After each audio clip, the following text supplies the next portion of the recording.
বেড়াতে বেরিয়ে নিয়ম ভাঙলেন অরিজিৎ। বছরের শুরুটা খুব একটা ভালো গেল না অরিজিৎ সিংয়ের। বেড়াতে গিয়ে পড়লেন মহা বিপদে। সোশ্যাল মিডিয়া বলছে বেড়াতে গিয়ে নাকি বড় সড় নিয়ম ভেঙেছেন অরিজিৎ সিং। ট্রাফিক আইন অমান্য করে চালিয়েছিলেন স্কুটি।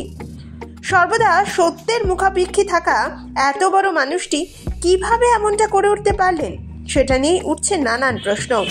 সেই সঙ্গে বাড়ছে কটাক্ষ। তবে এক্ষেত্রে জল্পনা কিন্তু বলে চলেছে অন্য গল্প। ভিডিওতেই ফাঁস হচ্ছে সবটা।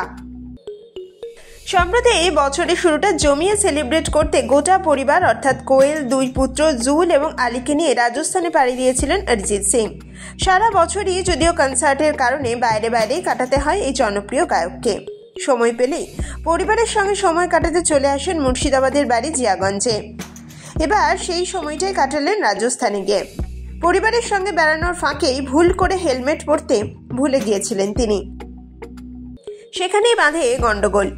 সম্প্রতি একটি ভিডিও ফাঁস হয়েছে সোশ্যাল মিডিয়ায়। সেখানেই দেখা যাচ্ছে হেলমেট ছাড়াই জয়সলমীরে স্কুটি করে ঘুরছেন অরিজিৎ সিং। আগের মতোই চেনা ভঙ্গিতে রাজপথ দিয়ে যাচ্ছেন গায়ক। পরনে নীল সোয়েট শার্ট আর সেই সঙ্গে রয়েছে কালো প্যান্ট। গায়কের মাথায় হেলমেট না দেখেই তো শোরগোল শুরু হয়ে গিয়েছে সোশ্যাল মিডিয়ায়। কেউ লিখছেন হেলমেট কোথায়, কারোর কথায় এই পুলিশ ধরল বলে। যদিও বেশিরভাগ মানুষই অরিজিতের সাধারণ চালচলনের প্রশংসা করে গিয়েছেন। অনেকেই বলছেন ওই রাস্তায় হয়তো হেলমেটের তেমন কোনো প্রয়োজন ছিল না, কম ঘিঞ্জি ছিল, তাই হয়তো হেলমেট পরেননি গায়ক, নাহলে নিশ্চয়ই পরতেন। Bureau report, Kolkata 24/7.in।